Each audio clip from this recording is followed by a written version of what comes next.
3 days. The guide took us out looking for a bear. Oh, it was in the spring, and they were in hibernation. We didn't see a track. We didn't see any bear dropping. We said, no use staying here the rest of the week. So we drove back down, from way up in Canada, down to the main highway going east-west, and stopped to get gasoline at Iron Bridge. And we said to the young kid that was pumping, "Are there any bear in this area?" He said, "Oh yes. My uncle sees bear on his farm. There's an old dead horse, and they come in and feed on the old dead horse." Huh. So we went up and looked it over. It was pretty good. So we asked the farmer. He said we could hunt.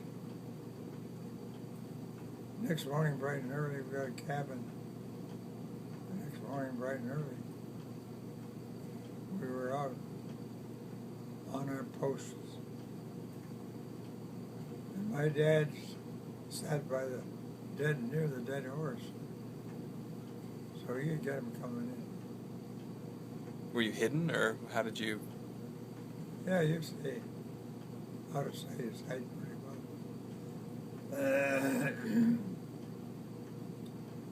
So you can see them approaching. So, the other man, farmer, went farther up and picked out a spot. And I went over 100 yards or more, 200 yards, picked a spot. And we sat there for a half hour, an hour. All of a sudden I heard bang, bang, bang. The farmer saw one and shot, but either he missed or the bullet didn't carry up. So after it quieted down, I went over to see what happened. He said he missed it. So I went back over to my post, and as I came over the horizon, I saw this black spot in the middle of the field, and there was a bear, and he was feeding on the green grass in the spring. Came out of hibernation. He looked in my direction. Luckily, I hit him right jugular,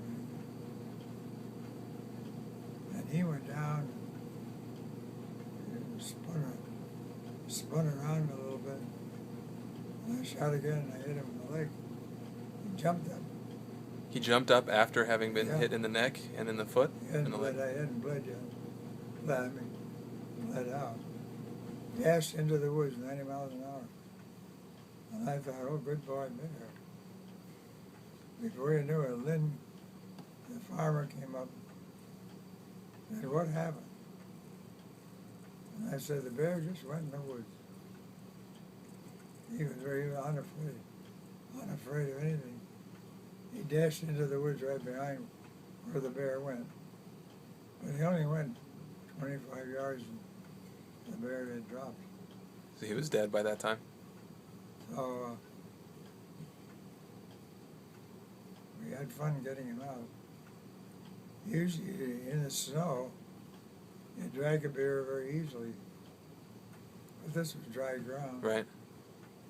So we decided not to spoil the skin. Put him on a pole.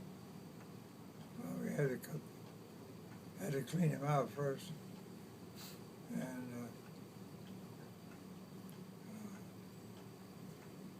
try to tie him to this pole, but So what does that mean? You gutted him there and then tied his feet to the pole. Yeah, he got him out. And he was swinging back and forth. But we got him back to the car.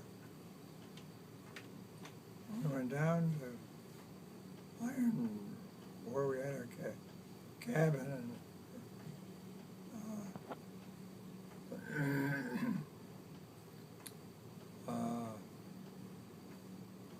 there was a fellow there with two cubs. And the cub, he said to the fellow, "How much do you want for one of those cubs?" Somebody had killed the mother and had these two cubs. They were alive? Yeah. So he sold him one for probably $10. Well, it's illegal to bring him into the country. Right. So he brought him into the country, put him in the trunk, put the bear in the front fender. Cars had fenders, and went through customs. with a live bear cub in the trunk? Yeah. Got home, and he had a farmer. Farmer had fun with a bear. Prepared a pen and all. And he had the bear on a chain. The bear would run up a clothes pole, and all the neighbors from miles around came to see the bear. Well, the game warden heard about it. I bet he did. So he visited. He fined him, I don't know how much, $100 or something, and took the bear. So fortunately, he didn't fine us. And that was the end of the bear story. So my dad, we decided to have the head mounted and make a rug of the fur, back up.